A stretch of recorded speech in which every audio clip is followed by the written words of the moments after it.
Hi, my name is Gromdan, and today I am playing DCS again. This video was a long time coming. You see, I've always wanted to try the 5090 with the Pimax Crystal Light, particularly for DCS, but also for games like Star Citizen and World of Warcraft. But when the 5090 came out, it was very difficult to actually get one. I remember going to a store on the day of the launch to try and get one, while at the same time, I was also preparing my phone on the MSI website to order from there in case the store I went to didn't have stock. Well, the store I went to actually didn't have stock.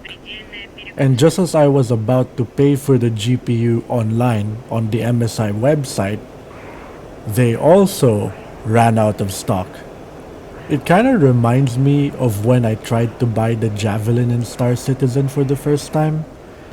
It's the same thing, stock wiped out in seconds.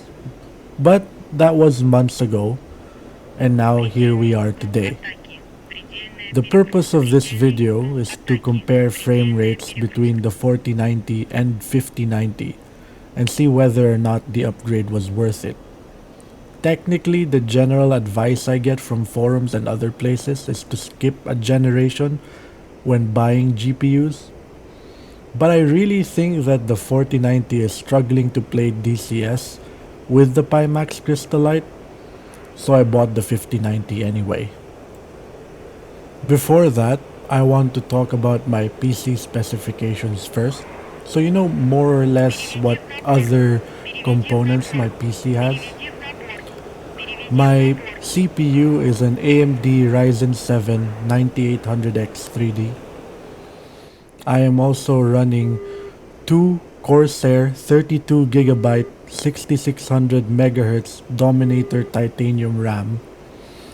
And lastly, DCS is installed in a Corsair MP700 Pro 2TB Gen 5 SSD.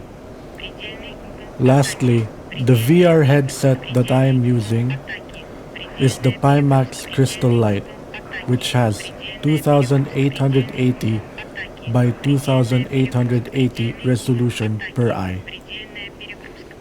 Originally, I wanted to run PvP for this test, but when I tried to record, I realized that getting the same number of players playing at the same time twice, once per each GPU, would be next to impossible.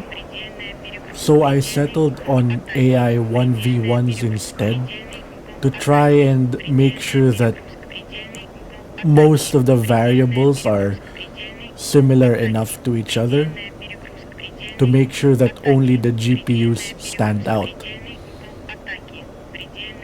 So basically, I did 3 runs for the RTX 4090 and another 3 runs for the RTX 5090.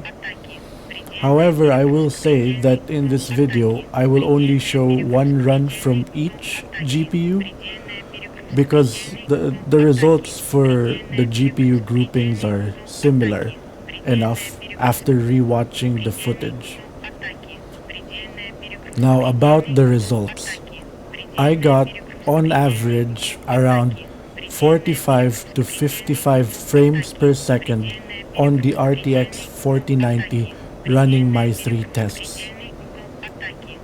While on the RTX 5090, I managed to get around 65 to 75 frames per second on average. It's about a 20 to 40% difference in terms of frame rates, which is about in line with what we know of the difference between the 4090 and the 5090 is. Now, as for my opinion as to whether or not this is worth it, I definitely think that it is worth it. In my personal opinion, I'm sure that others may think differently because the results aren't that too far apart from each other. But to me, what's really important is the fact that with the 5090, the game running with Pimax Crystal Light's native resolution hits greater than 60 frames. And to me, for a PvP player, having high frame rates that are above 60 at least is important, very important. And that's it. I hope that you guys found the video informative in case you were planning to buy a new GPU. Thanks for your time. Bye.